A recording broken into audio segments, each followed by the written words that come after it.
Greetings and salutations. Welcome to the last reading of the month of October. Been saving back some of mine and Wolfgang's favorite Edgar Allen Poe for this particular one.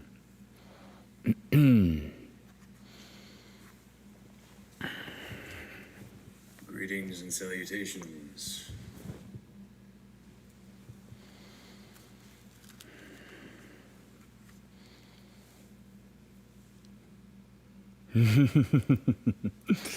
Hello, Miss Kelsey Blaine Gibson.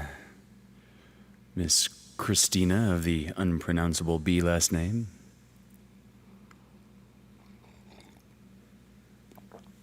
Melissa Catano, I'm glad we dodged the Dodger game, which isn't until tomorrow. Wonderful.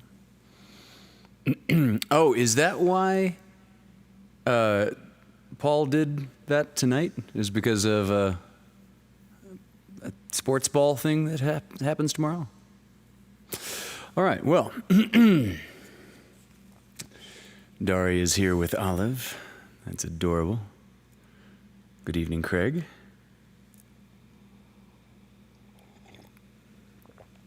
Good evening, Terry and Nixie. Robin Hood has joined us. Yes, that's her name. Her actual name, Robin Hood. Good evening, Miss Vanderpool.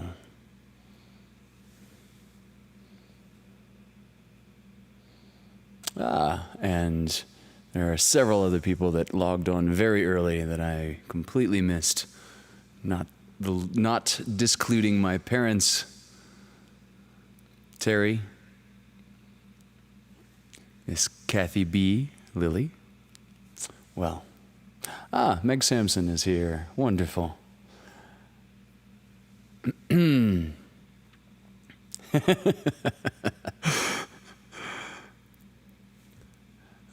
Josepha, is that you as Joe in the chat?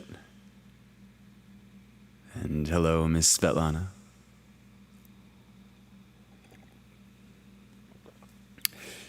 Yes, we've got a bit of a change of set this evening.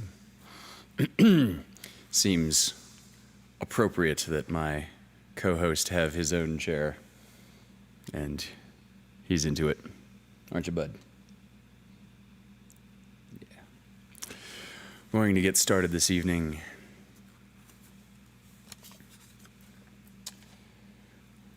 with a poem very often referenced. This is Lenore by Edgar Allan Poe.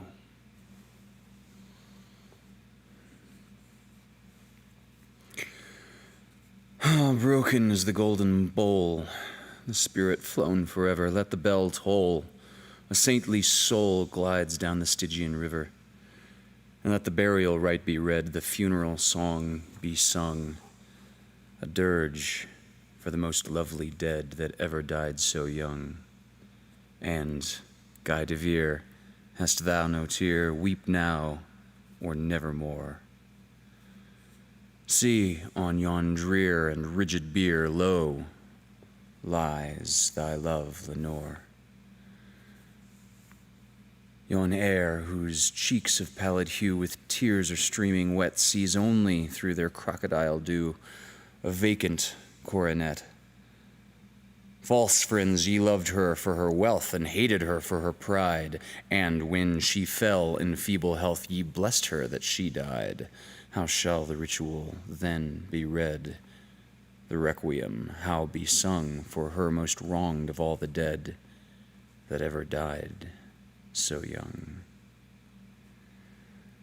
Pecamvius, rave not thus, and let the solemn song go up to God so mournfully that she may feel no wrong. The sweet Lenore hath gone before, with young hope at her side, and thou art wild for the dear child that should have been thy bride. For her, the fair and debonair, that now so lowly lies, the life still there upon her hair, the death upon her eyes. Avaunt! Tonight my heart is light. No dirge will I upraise, but waft the angel on her flight with a paean of old days. Let no bell toll, lest her sweet soul, amidst its hallowed mirth, should catch the note as it doth float up from the damned earth. To friends above, from fiends below, the indignant ghost is riven, from grief and moan to a gold throne beside the King of Heaven.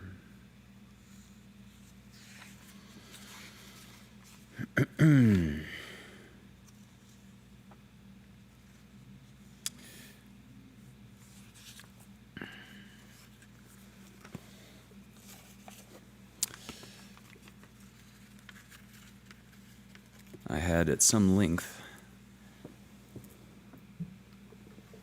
difficulty on deciding tonight's featured plot.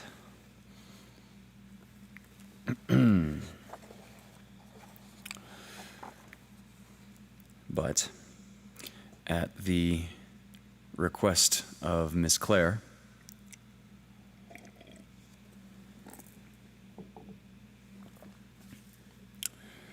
tonight's story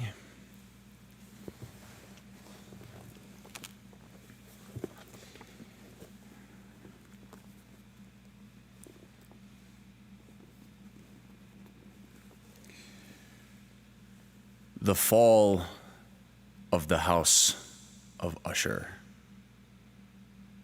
by Edgar Allan Poe.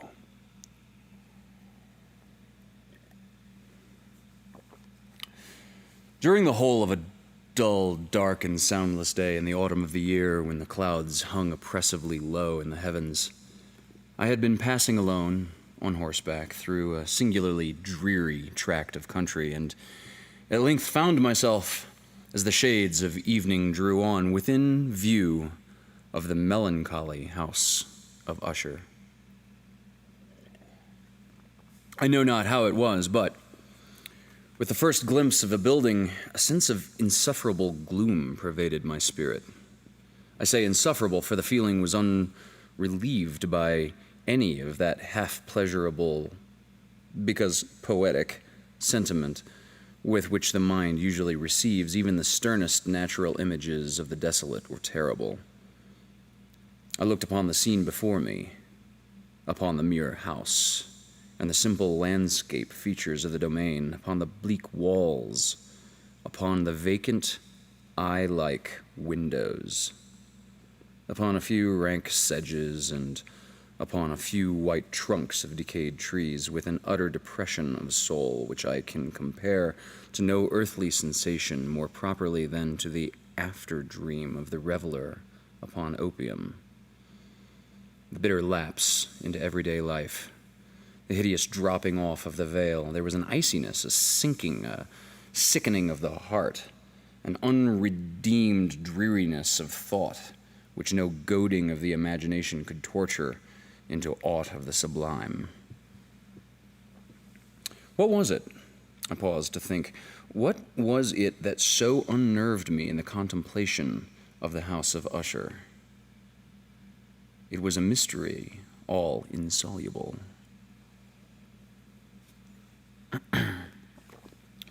Nor could I grapple with the shadowy fancies that crowded upon me as I pondered. I was forced to fall back upon the unsatisfactory conclusion that while, beyond doubt, there are combinations of the very simple natural objects which have the power of thus affecting us, still the analysis of this power lies amongst considerations beyond our depth. It was possible, I reflected, that a mere different arrangement of the particulars of the scene, of the details of the picture, would be sufficient to modify or perhaps to annihilate its capacity for sorrowful impression. And acting upon this idea, I reined my horse to the precipitous brink of a black and lurid tarn that lay in unruffled luster by the dwelling, and gazed down, but with a shudder even more thrilling than before, upon the remodeled an inverted image of the gray sedge, and the ghastly tree stems, and the vacant and eye-like windows.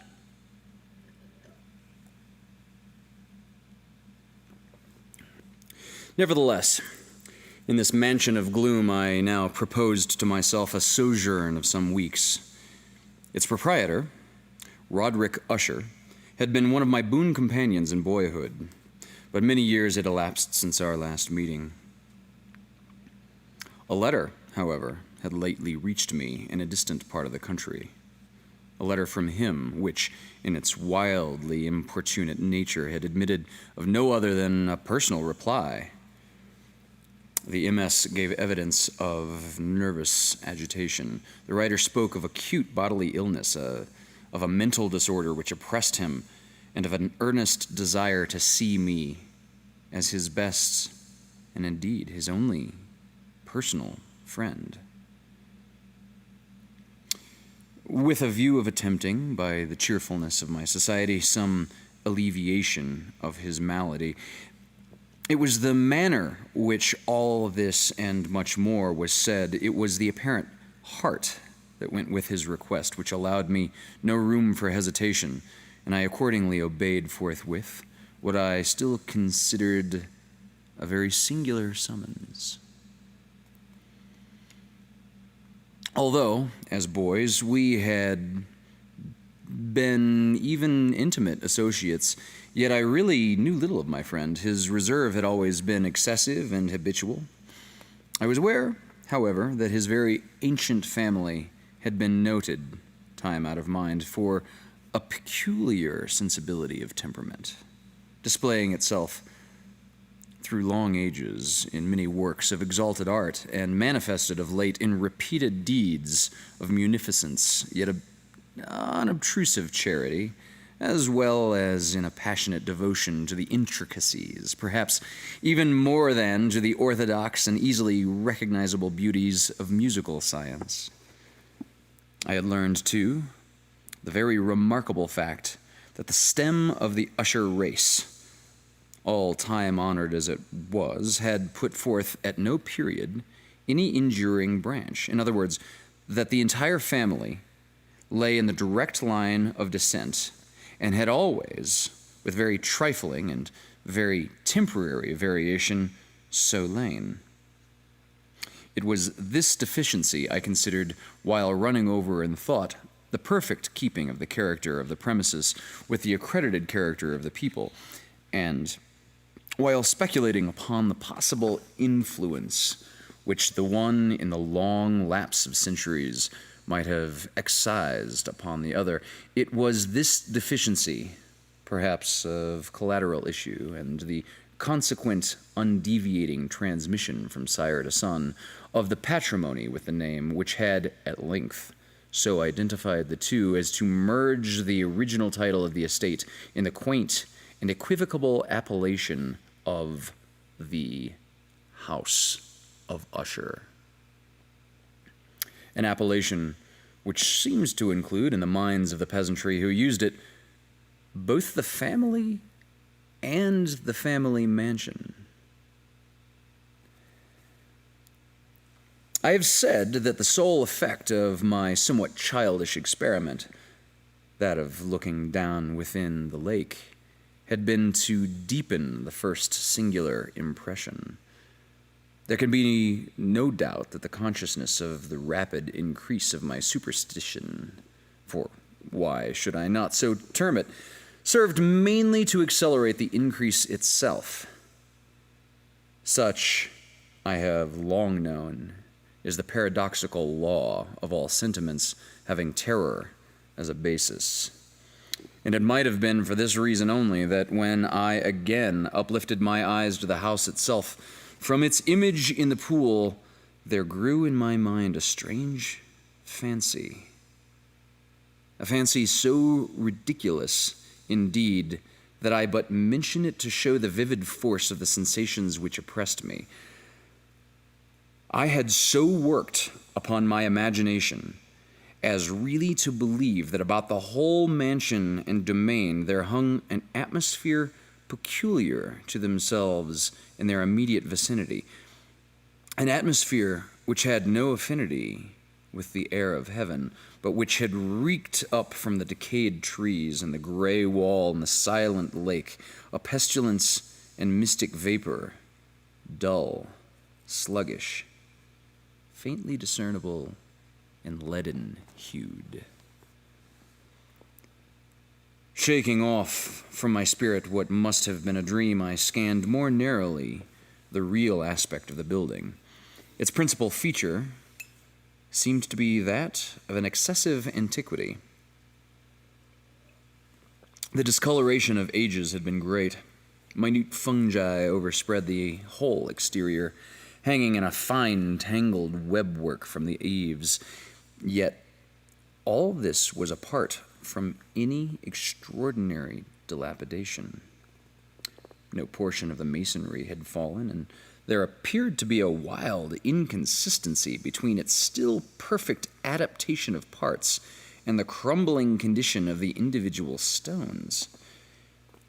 In this there was much that reminded me of the specious totality of old woodwork, which has rotted for long years in some neglected vault with no disturbance from the breath of the external air.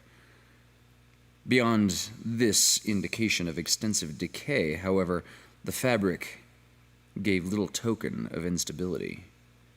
Perhaps the eye of a scrutinizing observer might have discovered a barely perceptible fissure which, extending from the roof of the building in the front, made its way down the wall in a zigzagging direction until it became lost in the sullen waters of the lake. Noticing these things, I rode over a short causeway to the house. A servant in waiting took my horse, and I entered the Gothic archway of the hall. A valet of stealthy step thence conducted me in silence through many dark and intricate passages in my progress to the studio of his master.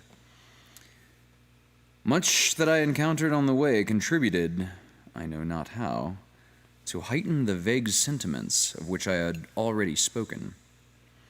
While the objects around me, while the carvings of the ceilings, the somber tapestries of the walls, the ebon blackness of the floors, and the phantasmagoric armorial trophies which rattled as I strode, were but matters to which, or to such as which, I had been accustomed from my infancy. While I hesitated not to acknowledge how familiar was all this, I still wondered to find how unfamiliar were the fancies which ordinary images were stirring up. On one of the staircases, I met the physician of the family. His countenance, I thought, wore a mingled expression of low cunning and perplexity. He accosted me with trepidation and passed on. The valet now threw open a door and ushered me into the presence of his master. The room in which I found myself was very large and lofty. The windows were long, narrow, and pointed, and at so vast a distance from the black oaken floor as to be altogether inaccessible from within.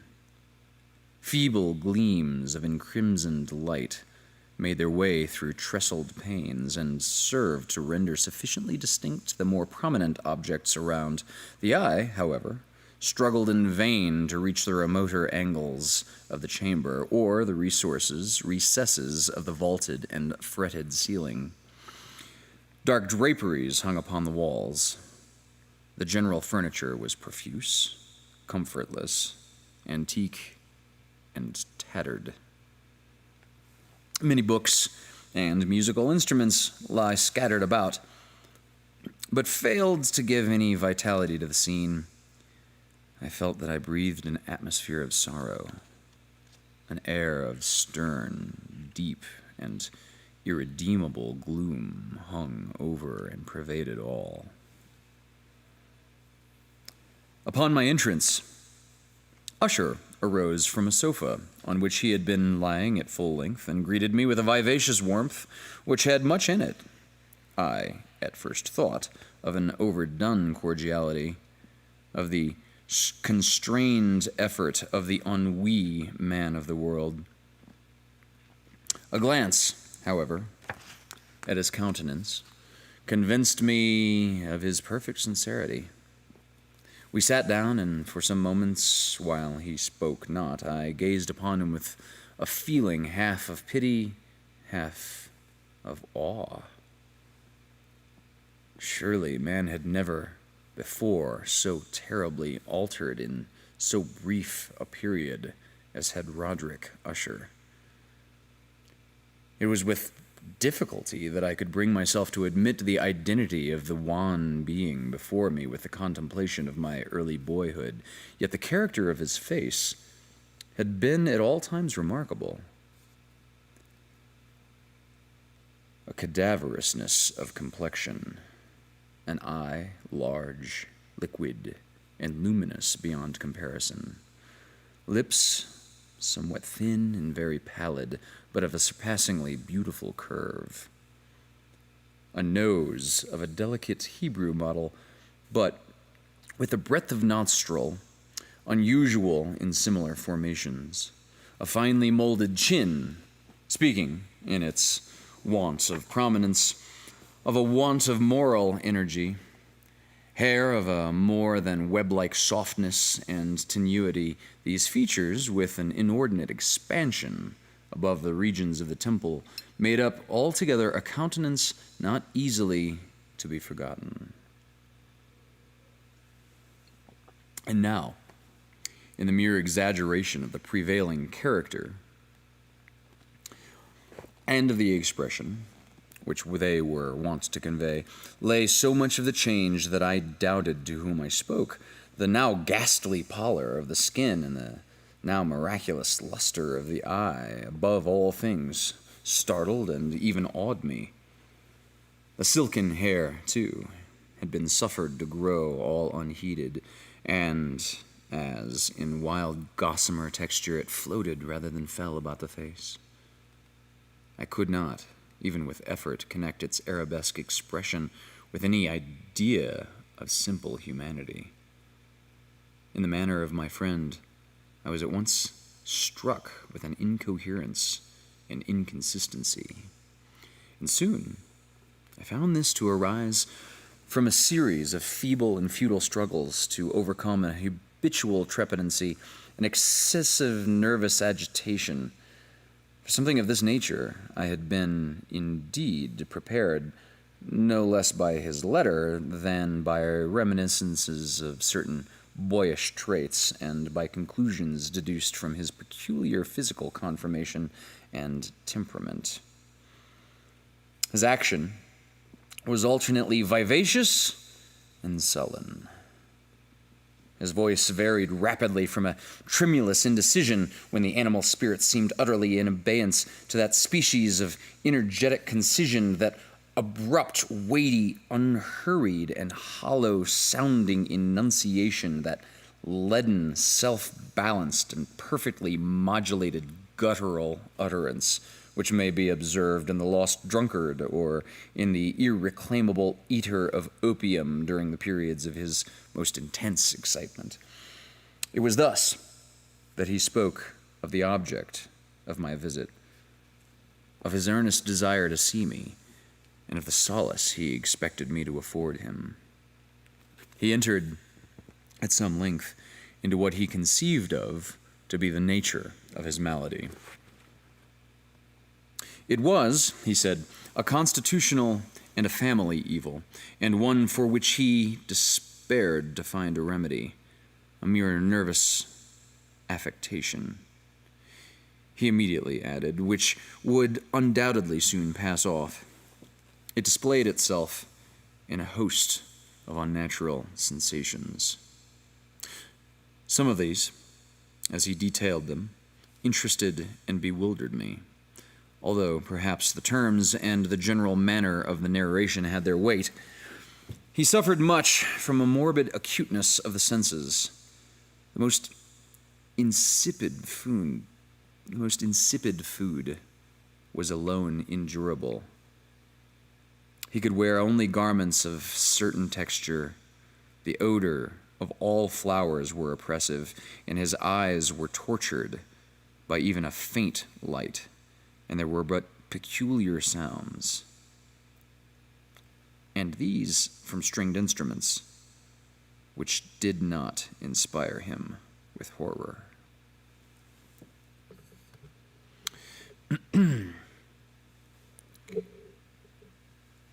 To an anomalous species of terror, I found him bound and slave. "I shall perish," said he. "I must perish in this deplorable folly. Thus, and not otherwise shall I be lost. I dread the events of the future, not in themselves, but in their results. I shudder at the thought of any, even the most trivial incident which may operate upon this intolerable agitation of soul. I have, indeed, no abhorrence of danger except in its absolute effect, in terror. In this unnerved, in this pitiable condition, I feel that the period will sooner or later arise when I must abandon life and reason together in some struggle with the grim phantasm, fear. I learned, moreover, at intervals, and through broken and equivocal hints, other singular feature of his mental condition. He was enchained by certain superstitious impressions in regard to the dwelling which he tenanted, and which for many years he had never ventured forth.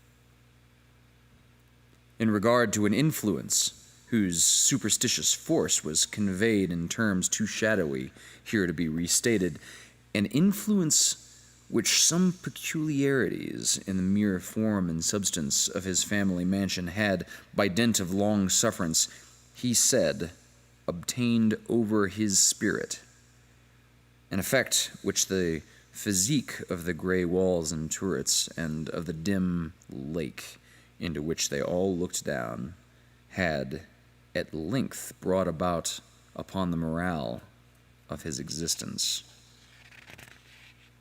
He admitted, however, although with hesitation, that much of the peculiar gloom which thus afflicted him could be traced to a more natural and far more palpable origin, to the severe and long-continued illness. Indeed, to the evidently approaching dissolution of a tenderly beloved sister, his sole companion for long years, his last and only relative on earth. Her decease, he said, with a bitterness I can never forget, would leave him, the hopeless and frail, the last of the ancient race of the Ushers.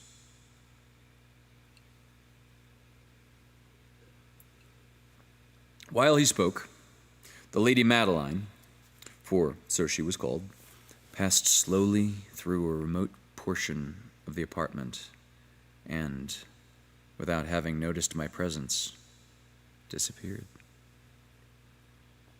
I regarded her with an utter astonishment, not unmingled with dread, and yet I found it impossible to account for such feelings.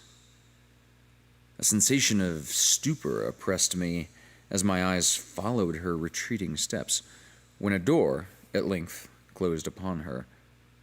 My glance sought instinctively and eagerly the countenance of the brother, but he had buried his face in his hands, and I could only perceive that a far more than ordinary wanness had overspread the emaciated fingers through which trickled many passionate tears.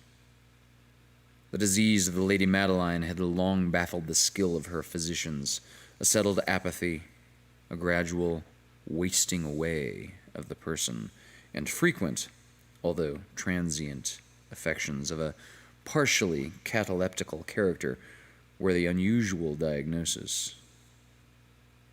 Hitherto, She had steadily borne up against the pressure of her malady and had not betaken herself finally to bed, but on the closing in of the evening of my arrival at the house, she succumbed, as her brother told me at night, with an inexpressible agitation, to the prostrating power of the destroyer.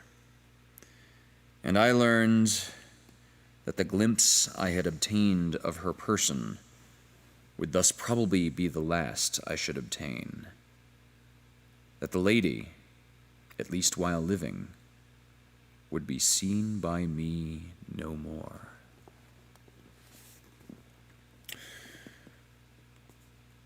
For several days ensuing, her name was unmentioned by either Usher or myself. And during this period, I was busied in the earnest endeavors to alleviate the melancholy of my friend. We painted and read together. Or I listened, as if in a dream, to the wild improvisations of his speaking guitar.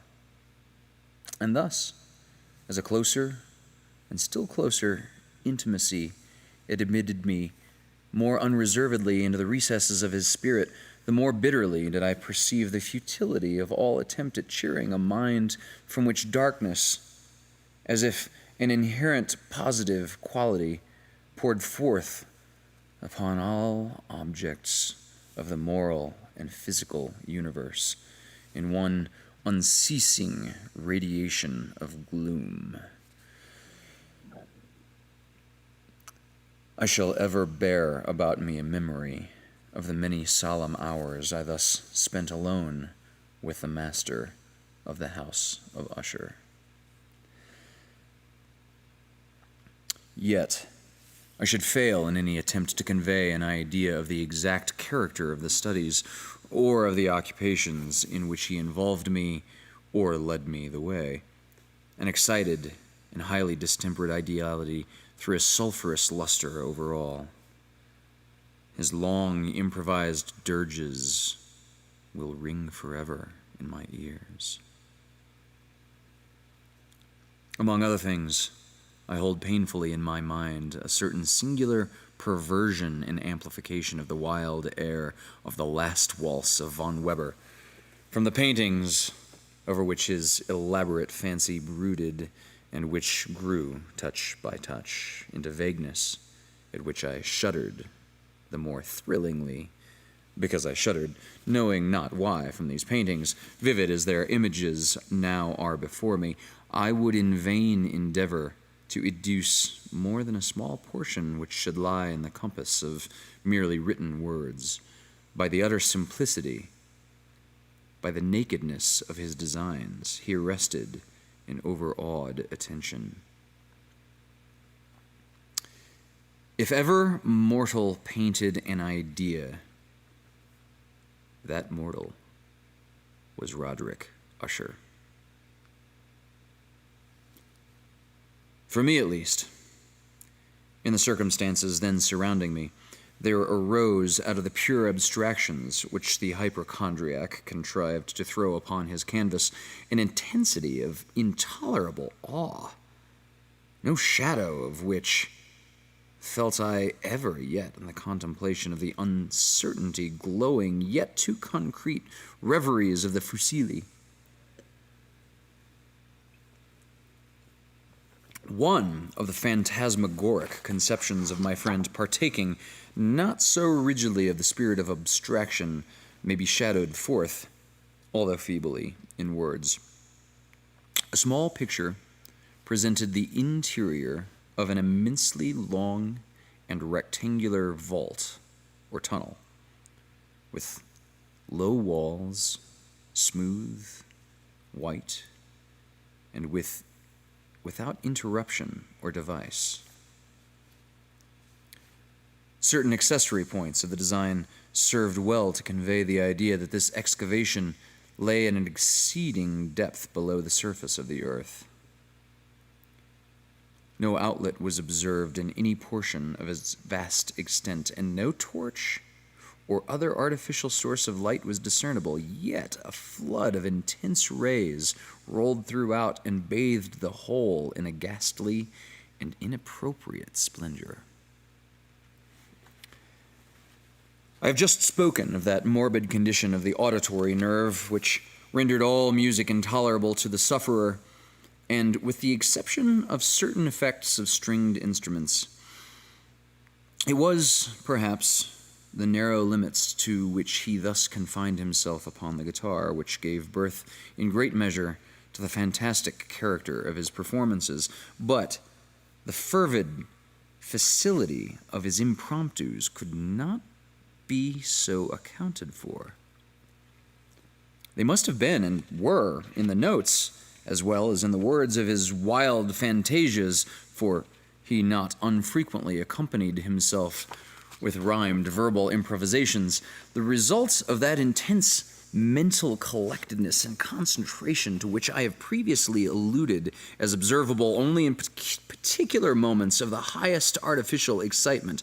The words of one of these rhapsodies I have easily remembered. I was, perhaps, the more forcibly impressed with it as he gave it, because in the under or mystic current of its meaning, I fancied that I perceived, and for the first time, a full consciousness on the part of Usher of the tottering of his lofty reason upon her throne. The verses, which were entitled "The Haunted Palace," ran very nearly, if not accurately, thus.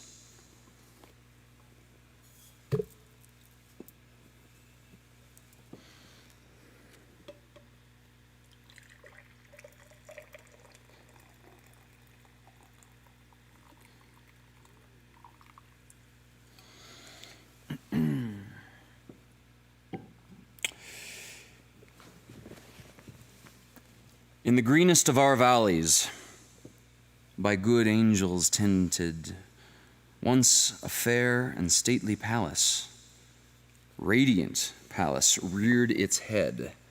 In the monarch thought's dominion it stood there, never seraph spread opinion over fabric half so fair. Banners yellow, glorious, golden, on its roof did float and flow. All this, was in the olden time, long ago. And every gentle air that dallied in that sweet day, along the ramparts, plumed and pallid, a winged odor went away. Wanderers in that happy valley, through two luminous windows, saw spirits moving musically to a lute's well-tuned law, round about a throne where sitting, in his state, his glory well befitting, the ruler of the realm was seen. And all with peril and ruby glowing was the fair palace door, through which came flowing and sparking evermore, a troop of echoes whose sweet duty was but to sing in voices of surpassing beauty the wit and wisdom of their king. But evil things in robes of sorrow assailed the monarch's high estate. Ah, let us mourn, for never morrow shall dawn upon him desolate.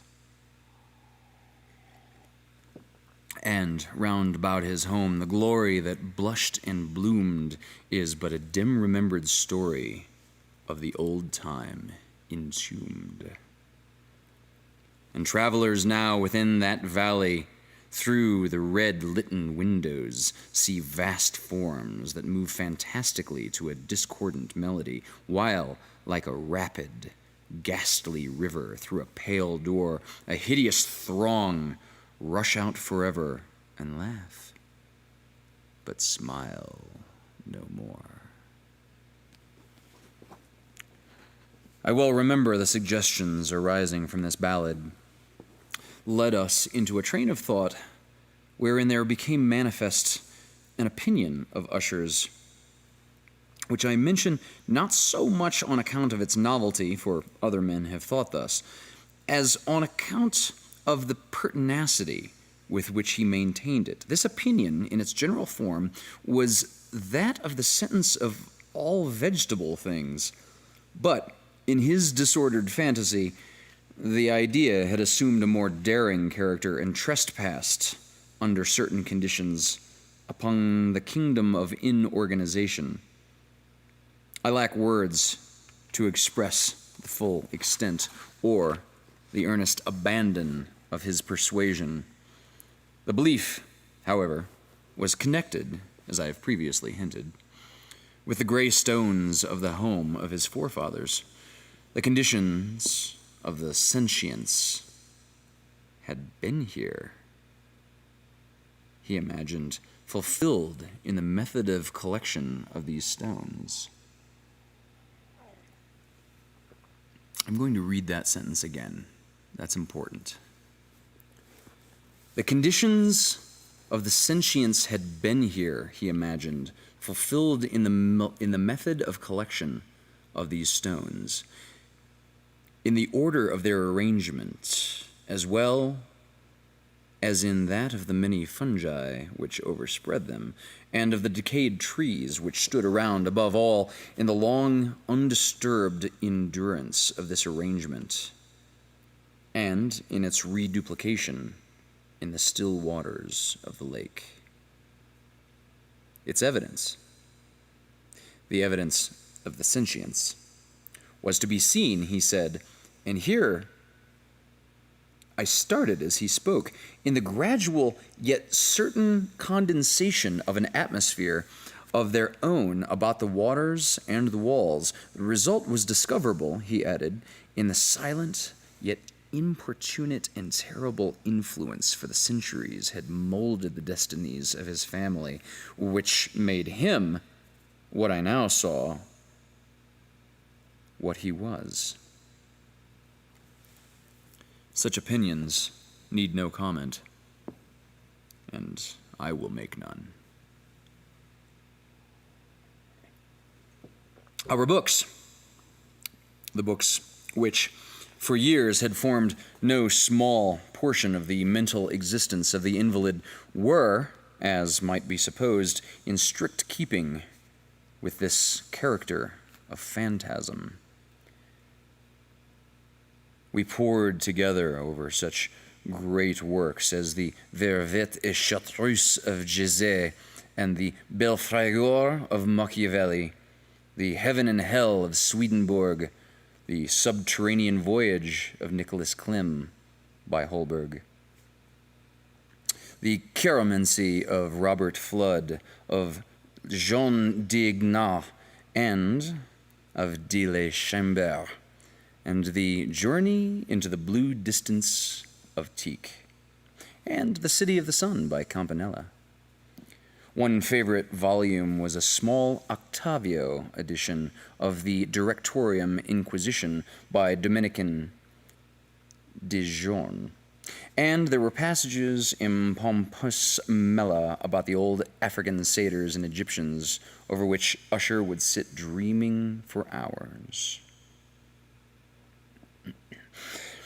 I could not help thinking of the wild ritual of this work, and of its probable influence upon the hypochondriac, when, one evening, having informed me abruptly that the Lady Madeline was no more, he stated his intention of preserving her corpse for a fortnight,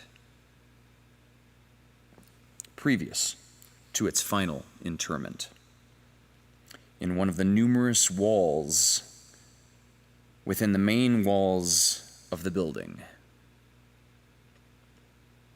If you hadn't noticed, we're 43 minutes into the reading and no one had even discussed hiding bodies or burying anyone alive until the 44th minute. The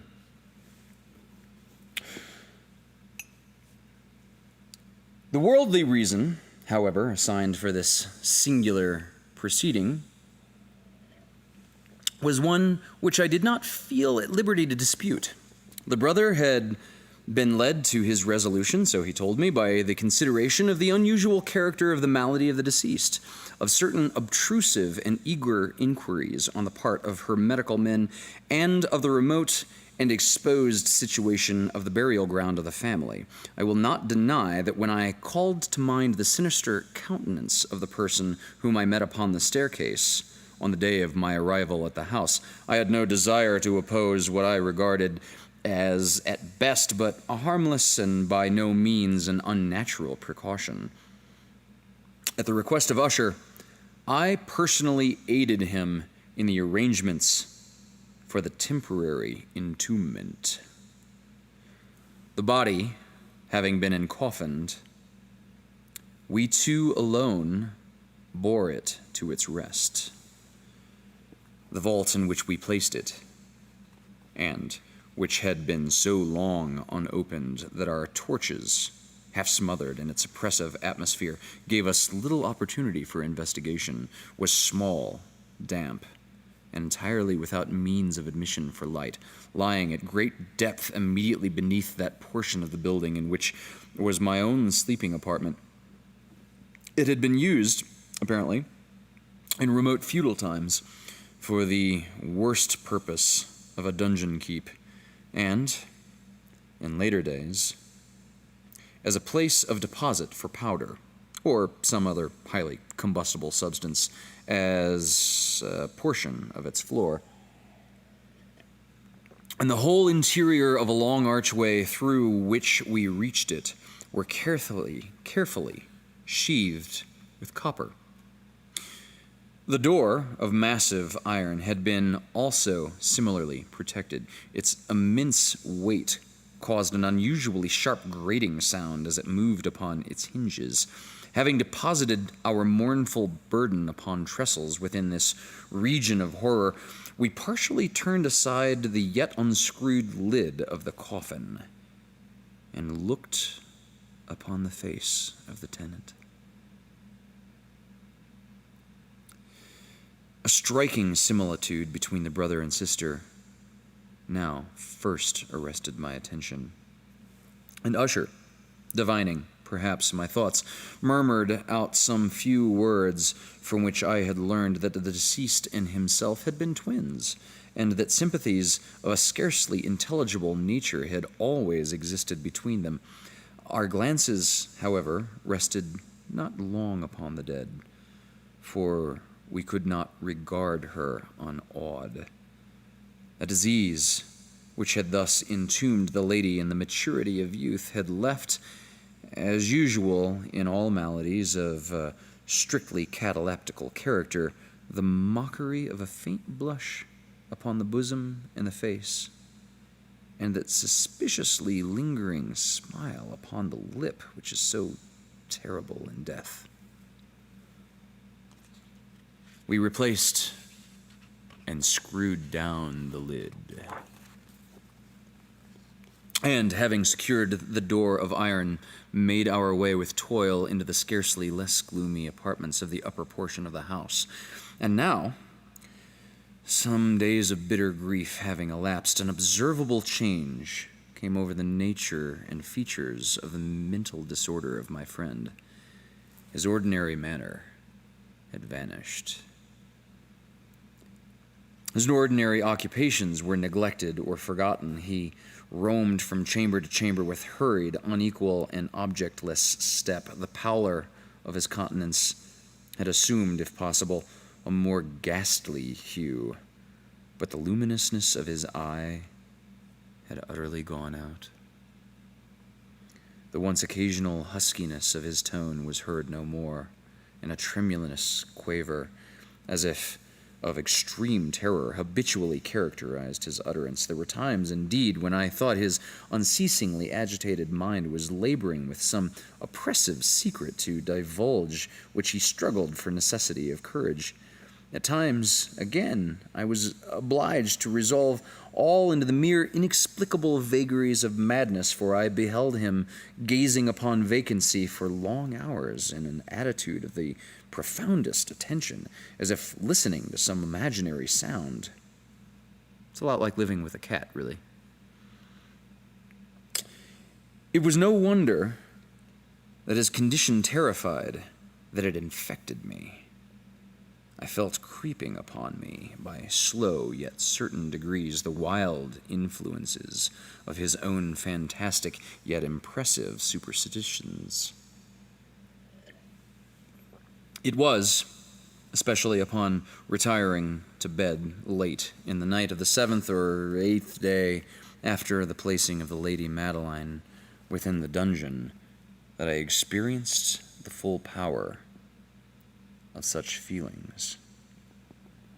Sleep came not near my couch, while the hours whined and whined away. I struggled to reason off the nervousness which had dominion over me.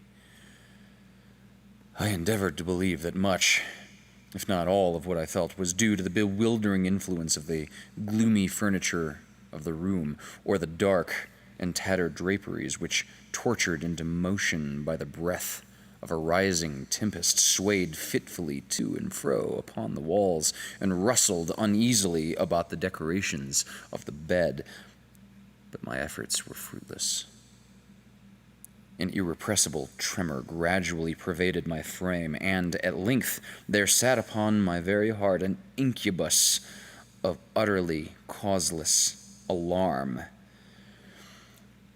Shaking this off with a gasp and a struggle, I uplifted myself under the pillows and, peering earnestly within the intense darkness of the chamber, hearkened, I know not why, except that an instinctive spirit promoted me to certain low and indefinite sounds which came through pauses of the storm at long intervals, I knew not whence.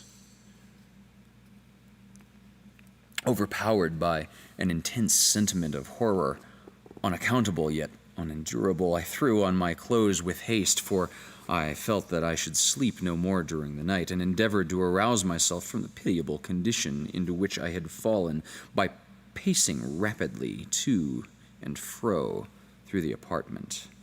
I had taken but few turns in this manner when a light step on an adjoining staircase arrested my attention. I presently recognized it as that of Usher. In an instant afterwards, he rapped with gentle touch at my door and entered bearing a lamp.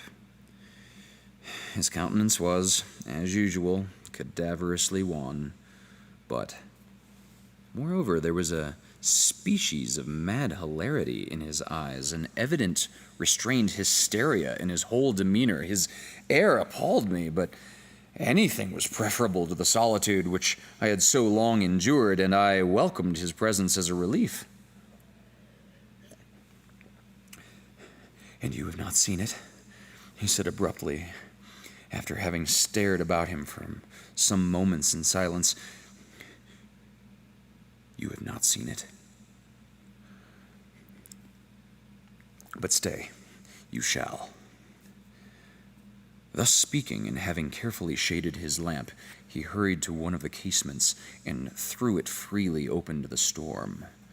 The impetuous fury of the entering gust nearly lifted us from our feet. It was, indeed, a tempestuous yet sternly beautiful night, and one wildly singular in its terror and its beauty. A whirlwind had apparently collected its force in our vicinity, for there were frequent and violent alterations in the direction of the wind, and the exceeding density of the clouds, which hung so low as to press upon the turrets of the house, did not prevent our perceiving the lifelike velocity with which they flew careening from all points against each other without passing away into the distance.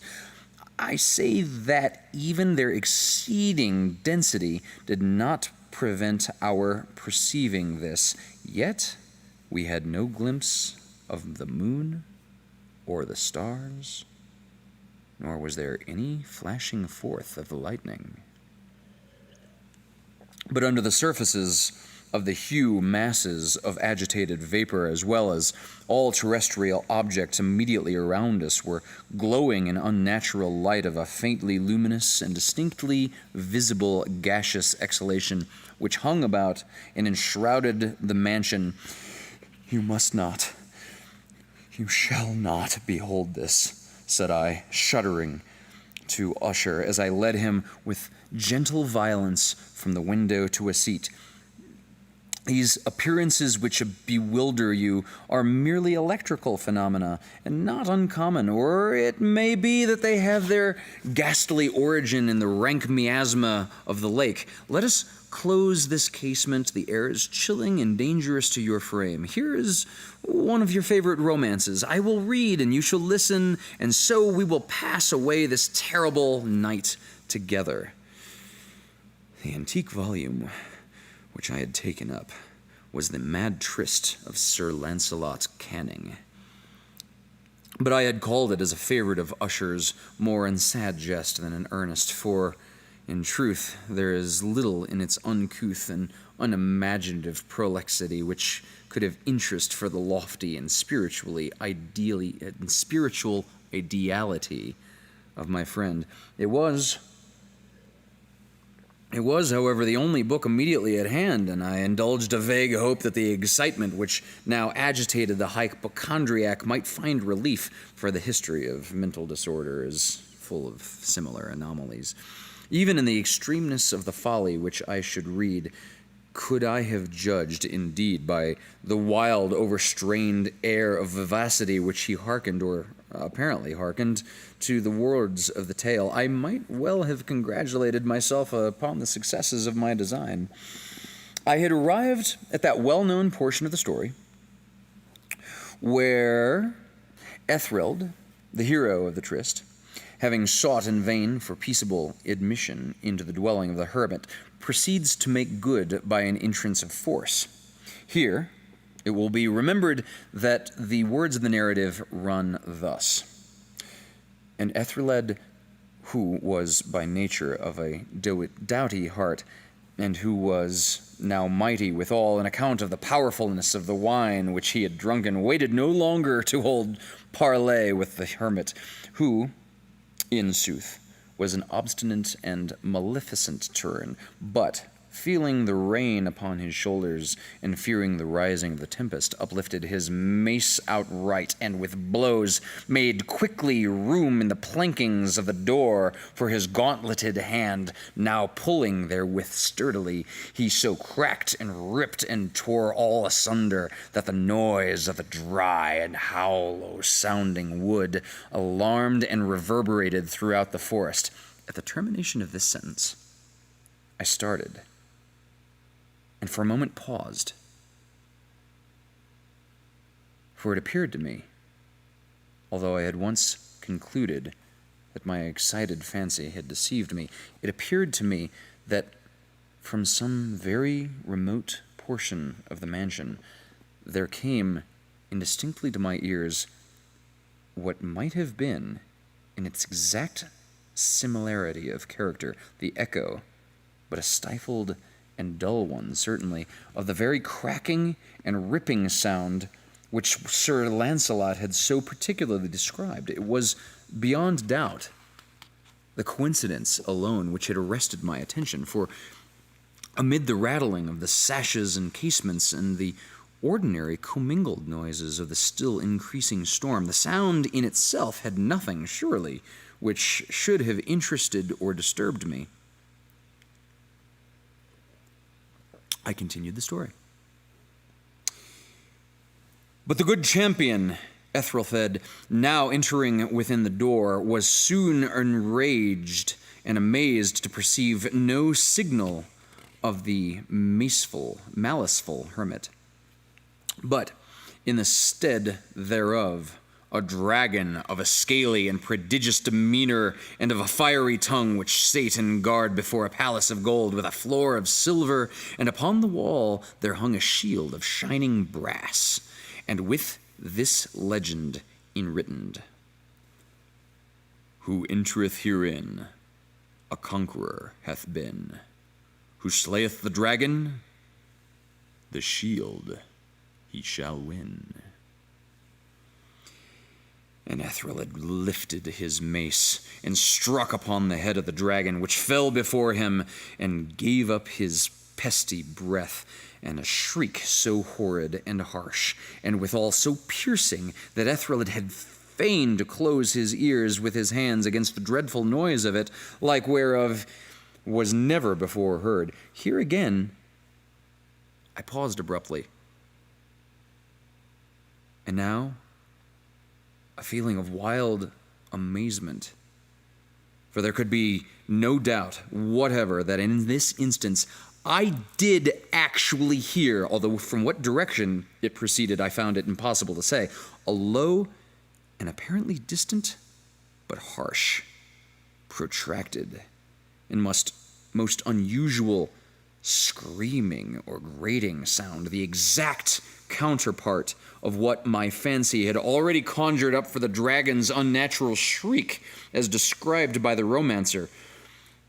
Oppressed, as I certainly was, upon the occurrence of the sound and most extraordinary coincidence by 1,000 conflicting sensations, in what wonder and extreme terror were predominant, I still retained sufficient presence of mind to avoid exciting by any observation the sensitive nervousness of my companion.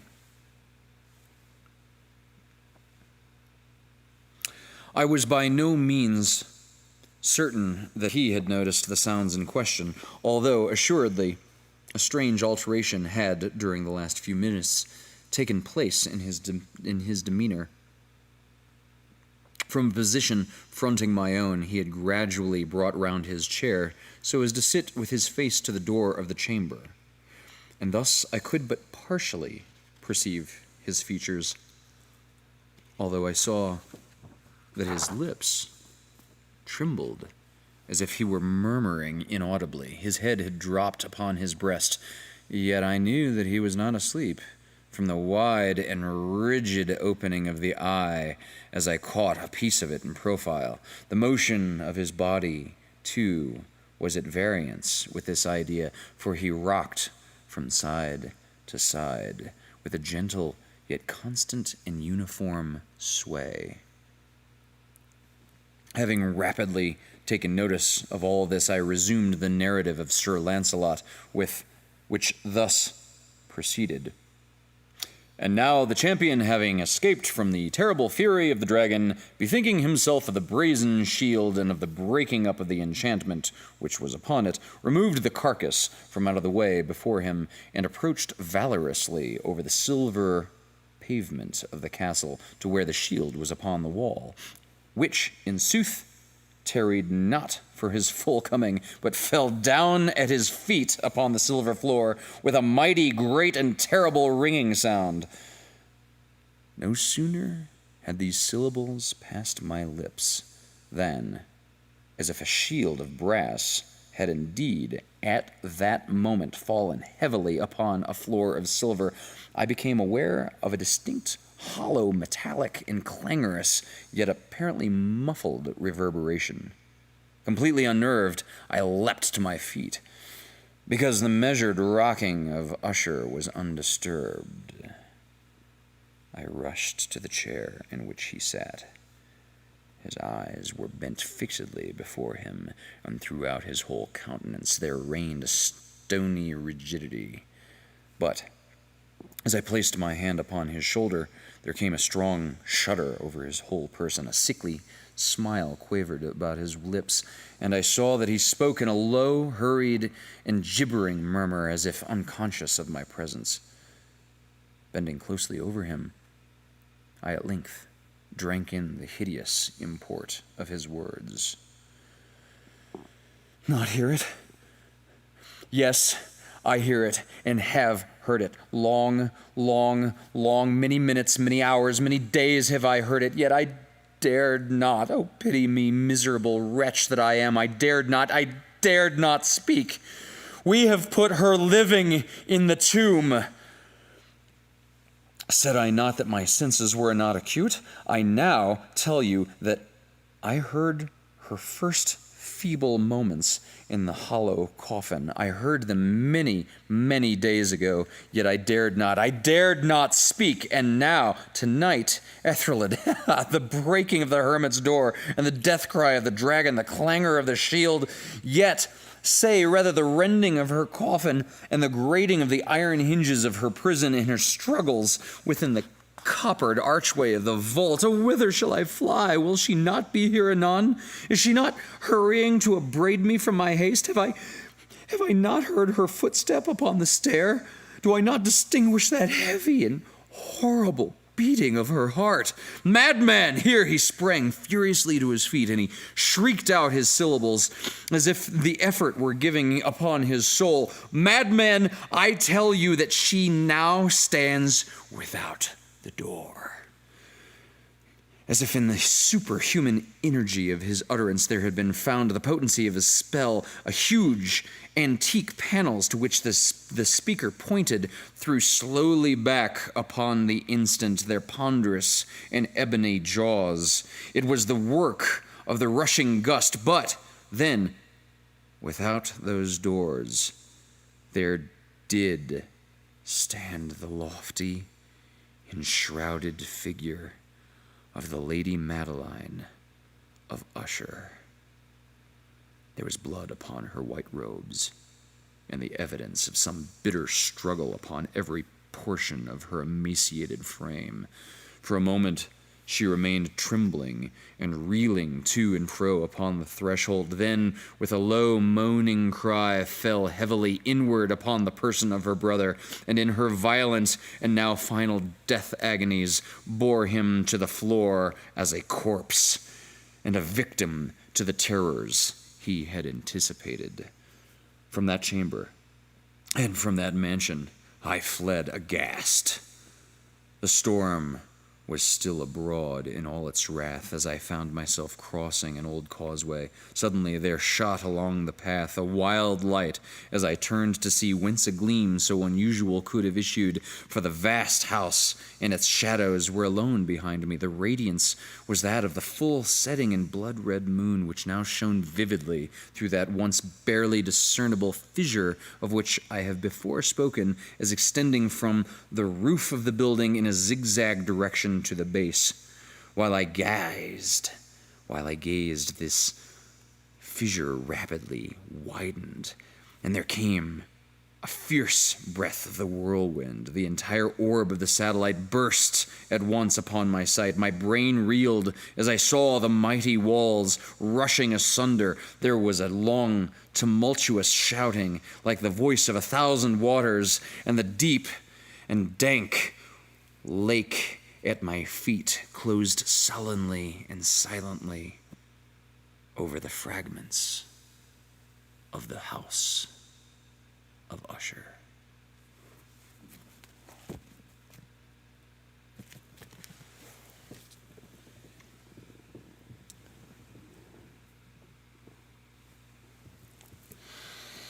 Well,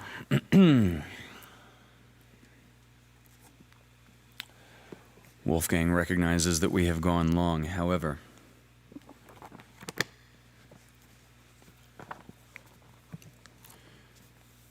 those who are still logged in and yet still endure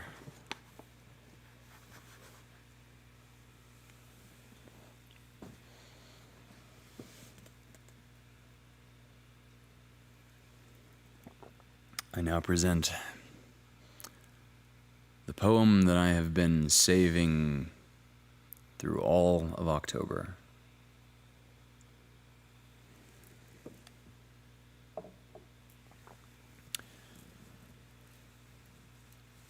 We conclude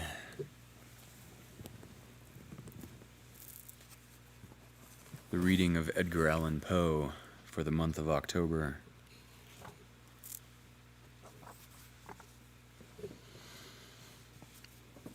with The Raven by Edgar Allan Poe.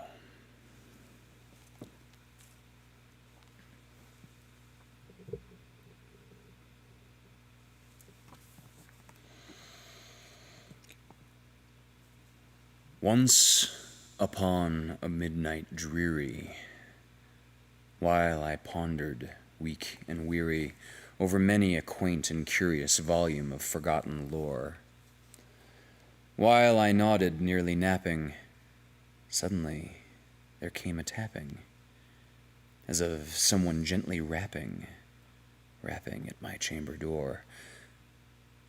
"'Tis some visitor," I muttered, tapping at my chamber door. "Only this, and nothing more." Distinctly I remember, it was in the bleak December, and each separate dying ember wrought its ghost upon the floor. Eagerly I wished the morrow. Vainly I had sought to borrow from my books surcease of sorrow, sorrow for the lost Lenore, for the rare and radiant maiden whom the angels name Lenore, nameless here forevermore.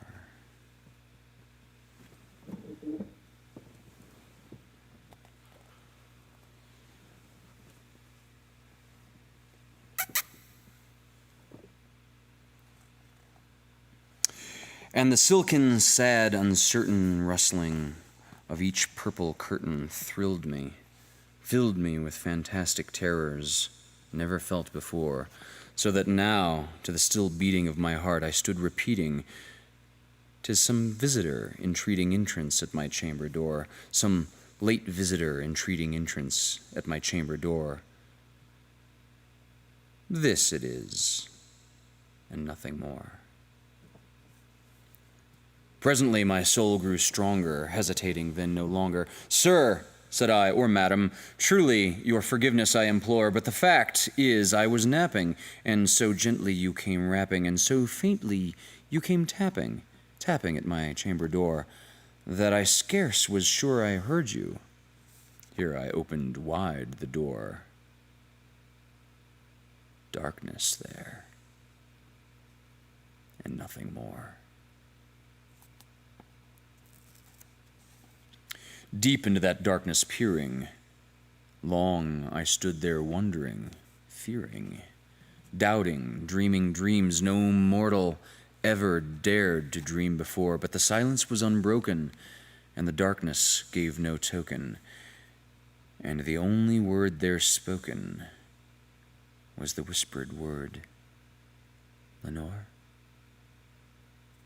This I whispered, and an echo murmured back the word, "Lenore." Merely this, and nothing more. Back into the chamber turning, all my soul within me burning, soon again I heard a tapping somewhat louder than before. "Surely," said I, "surely that is something at my window lattice. Let me see, then, what thereat is, and this mystery explore. Let my heart be still a moment, and this mystery explore. 'Tis the wind, and nothing more." Open here I flung the shutter, when, with many a flirt and flutter, in there stepped a stately raven of the saintly days of yore. Not the least obseisance made he, not a minute stopped or stayed he, but, with mine of lord or lady perched above my chamber door, perched upon a bust of Pallas just above my chamber door, perched and sat, and nothing more. Then this ebony bird beguiling my sad fancy into smiling, by the grave and stern decorum of the countenance it wore. "Though thy crest be shorn and shaven, thou," I said, "art sure no craven, ghastly, grim, an ancient raven, wandering from the nightly shore. Tell me what thy lordly name is on the night's Plutonian shore." Quoth the raven, "Nevermore."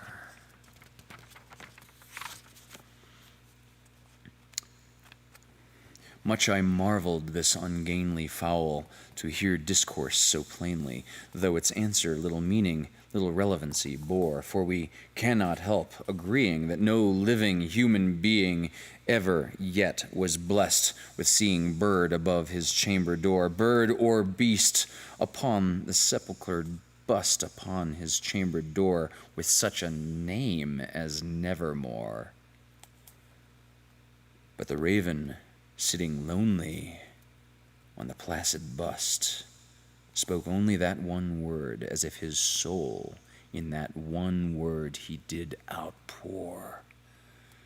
Nothing farther than he uttered, not a feather than he fluttered, till I scarcely more than muttered, other friends have flown before, on the morrow he will leave me, as my hopes have flown before. Then the bird said, Nevermore. Startled at the stillness, broken by reply so aptly spoken, doubtless, said I, what it utters is only its stock and store, caught from some unhappy master, whom unmerciful disaster followed fast and followed faster, till his songs one burden bore, till the dirges of his hope that melancholy bore of nevermore. But the raven still beguiling my sad fancy into smiling straight, I wheeled a cushioned seat in front of bird and bust and door. Then, upon the velvet sinking, I betook myself to linking fancy onto fancy, thinking what this ominous bird of yore, what this grim, ungainly, ghastly, gaunt, and ominous bird of yore meant in croaking nevermore.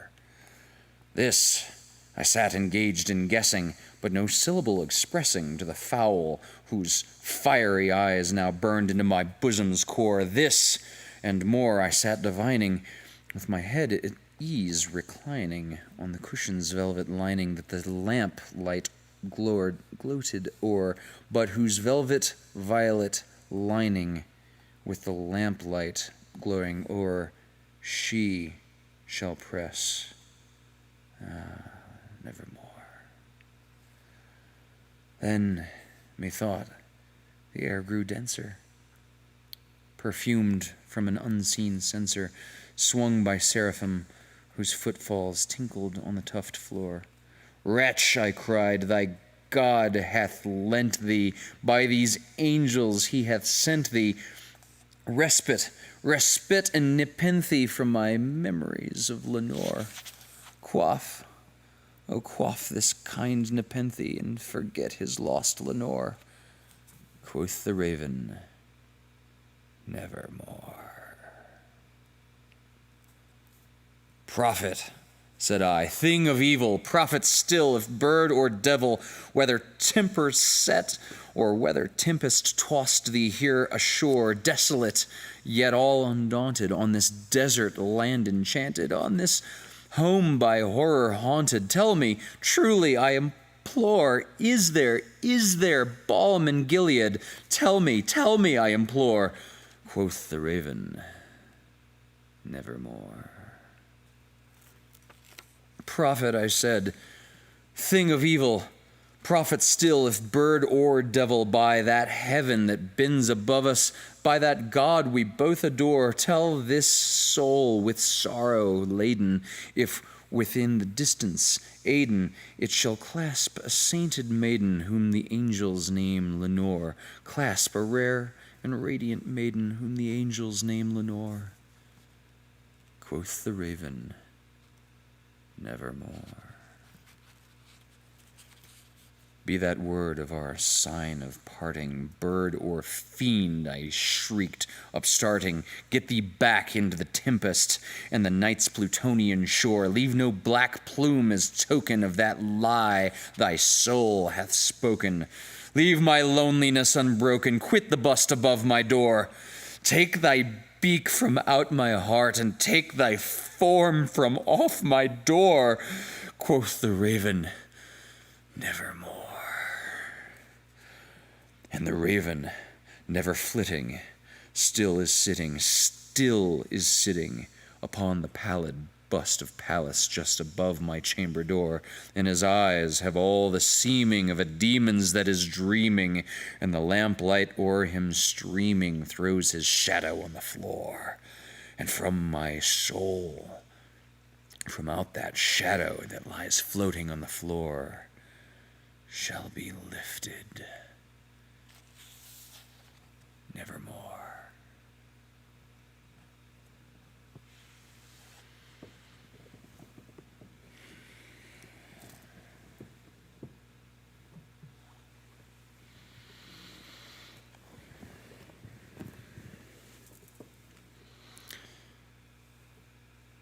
This concludes October's readings of Edgar Allan Poe. Join us next week, again at 9 o'clock, same place, and we will start something new for November. In the meantime, I'll leave you with a placid environment to say goodnight to each other in the chat. I'll leave everything running for a few minutes. Thank you very much for joining us all. Tomorrow morning, there will be a new music video released on Hunter's Acoustic Cabin. Keep an eye out for Old Number 7. Give it a like, give it a comment, give it a share if you're so inclined. Thursday, the Lovecast will continue at 6 o'clock.